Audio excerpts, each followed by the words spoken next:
Hello everyone, welcome back to my new blog. তোমরা সবাই কেমন আছো? আমি কিন্তু বেশ ভালোই আছি। তো আজকে ছিল আমার বার্থডে, তার জন্য দেখো আমি বাথরুম থেকে বেরোতে পারিনি। আমার বর বাইরে দাঁড়িয়ে ছিল চোখ বন্ধ করে আমাকে নিয়ে আসবে বলে। তো ও বলেছিল যে তোমরা সবাই শুয়ে পড়ো, তো আমার মা বাবাকেও ডেকে নিয়েছিল ও। তো যখন আমি বাথরুমে গেছিলাম তখন আমার মা বাবাকে ডেকে নিয়েছিল আমাদের বাড়িতে একদমই সামনে। তো ও কিন্তু কিছুই গোছাতে পারে না, তাও যে একটু একটু করে গুছিয়েছে, মানে গোছানোর মধ্যে এইটুকু তো এখানটা তো গোছানোই থাকে। তো ও যে বার্থডে ওটা সাজিয়েছে, কেকটা সাজিয়েছে, এটাই আমার কাছে অনেকটা পাওয়া। আর একটা স্পেশাল দিনটাকে আরেকটু স্পেশাল করলে না আরও বেশি ভালো লাগে। তো যাই হোক, একটা মেয়ের কাছে এটাই অনেক। আর এই দিকে দেখো, আমার ভাই আর আমার মেয়ে দুজনে দুটো চিঠি আমাকে দিয়েছে আমার বার্থডে উপলক্ষে। তো কী লিখেছে এর মধ্যে সেটা আমি তোমাদের পরে শোনাবো। চলো আমি কেকটা কেটে নিই, তারপর তোমাদের শোনাচ্ছি ওটাতে কী লেখা আছে। Happy birthday to you. Happy birthday to you. Happy birthday, Didi. Happy birthday, Didi. Didi. তো কেক কাটিংয়ের পর মেয়ে ভাই সবাইকে কেক খাইয়ে দিয়েছিলাম। দেওয়ার পর তারপর দেখো, আর সবই ঠিক আছে, সব কিছু ঠিক আছে। মা বাবাকে সেই রাত্রি 12টার সময় ডেকে নিয়ে এসেছিলো, বলেছিল যে মানে রেডি হয়ে থাকতে, ফোন করলেই যেন চলে আসে। তো সেইভাবে রেডি হয়েছে। কিন্তু সব থেকে বাজে বিষয় দেখো, এই জিনিসটাকে করা খুব দরকার। আমি সবে মাত্র ফেস ওয়াশ দিয়ে মুখ ধুয়ে এসেছি, এই জিনিসটা তো না করলেও হতো, তোমরাই বলো। তো যাই হোক, কিছু করার নেই। তো আমার হাজব্যান্ড শুরু করার পরে আমার ভাই তো সুযোগ পেয়ে গেছে, এবার ওকে কে বাঁচায় দেখো। ও আমাকে পুরো মুখ একদম লেপে দিয়েছে, মানে ক্রিমের কাজটা, নাইট ক্রিমের কাজটা ভাই করে দিয়েছে। যাই হোক, আর ওইদিকে দেখো মেয়ে দেখে, মেয়ে ভদ্র, মেয়ে অল্প করে লাগিয়েছে, কিন্তু আমার হাজব্যান্ড আমার ভাই একদমই ভদ্র না। তো তারপর গিফটের পরে তো গিফটও নিয়ে এসছে, আমি এটাই অবাক হয়ে গেছি ও কখন এগুলো আনলো আর কখন রেখে দিল। তো ভাই আমাকে শাড়ি দিয়েছিল। আর মেয়ের এটা অনলাইনে আমি একদিন আমার হাজব্যান্ডকে বলছিলাম যে আমার এরকম একটা ওয়ান পিস খুব পছন্দ, তো কিনবো, পরে কিনবো। তো যাই হোক, ও সেটা কোন ফাঁকে অর্ডার দিয়েছে, আর ভাগ্যক্রমে আমার জন্মদিনের দিনই সেটা চলে এসছে। তো জন্মদিনের দিন আসলে মনে হয় আগের দিন এসেছিলো, যেটা বলছিল আমাকে দেখায়নি। আর এদিকে দেখো মেয়ে দিয়েছে হ্যাপি বার্থডে মা, লটস অফ লাভ। তো এটা দিয়েছিল আমার মেয়ে, তো আমার এটা খুবই ভালো লেগেছে। আর হচ্ছে ভাই যেটা দিয়েছিল সেটাও তোমাদের সাথে শেয়ার করছে। আর প্রথমে দিয়েছে গিফট, কি গিফট আর একটা কী লেখা ছিল ঠিক মনে নেই।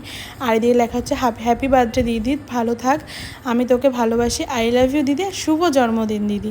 তো এই যে এই দুটো জিনিস না আমার কাছে অনেকটা, জিনিস যা কিনে দিয়েছে সেটা। আর এই যে ভিডিওটা দেখছো, এটা হচ্ছে যখন আমাকে আনিনি ওই ঘরে, আমি যখন বাথরুমে ছিলাম সেই সময় ভিডিওটা। ওরা এই ঘরে কী করছে, এটা স্ট্যান্ডে লাগিয়ে দিয়ে ক্যামেরাটা অন করা ছিল বলে ওরা এটা মানে জানেও না যে ভিডিওটা হয়েছে। তো পরে আমি যখন ফোনে সব ভিডিও এডিট করার জন্য দেখছি তখন দেখলাম।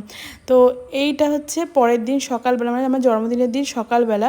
তো এইটা হচ্ছে আমার বর গিয়ে নিয়ে এসছে ও চিংড়ি মাছ, মানে আমি যে মাছগুলো ভালো খাই সেগুলোই নিয়ে এসেছি। চিংড়ি মাছ, ইলিশ মাছ, লোটে মাছ। তো সব থেকে আমার যেটা পছন্দ হয়েছে এই যে তিনটে মাছের মধ্যে থেকে, অনেকেই আছে ইলিশ মাছ ভালো খায়, কিন্তু আমার সব থেকে পছন্দ হচ্ছে লোটে মাছটা।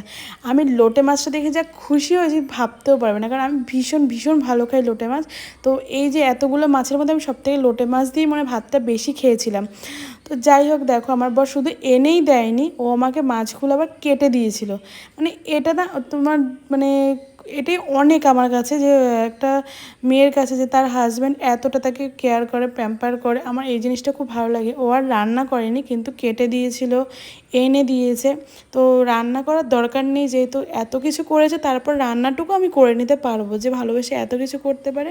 হয়তো আমি ওকে বললে যে আমি রান্না করবো না, তোমার হাতে রান্না খাবো, তাহলে তো করে দিত, কিন্তু আমি বলেছি থাক দরকার নেই, আমি করে নেবো। আর ও আবার লোটে মাছ করতে পারে না, হয়তো চিংড়ি মাছ ইলিশ মাছটা করতে পারতো, কিন্তু লোটে মাছটাও পারতো না।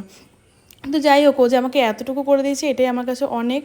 তো এইটা হচ্ছে ইলিশ মাছ আর চিংড়ি মাছ আমি একসাথেই বসিয়ে দিয়েছি, কারণ দুটোই সর্ষে বাটা দিয়ে করবো তার জন্য। আর এদিকে দেখো আমার মেয়ে মায়ের কাজ করছে। তো আমার মা যেটা করতো সেটা আমার মেয়ে করে দিয়েছে, সব কিছু আমাকে বেড়ে দিয়েছে। তো আজকে মেনুতে ছিল 5 রকম ভাজা, কুমড়ো দিয়ে মুগ ডাল, চিংড়ি মাছ, ইলিশ মাছ, আর হচ্ছে ছিল লোটে মাছ, আর মোরলা মাছও ছিল। এই যে মোরলা মাছ আমি অতটা খেয়েছিলাম। তো তারপরে আমরা খাওয়া দাওয়া করে নিয়েছি। তারপর এদিকে দেখো পায়েস হচ্ছিলো, পায়েস করছিল আমার শাশুড়ি মা খাওয়া দাওয়া পরে।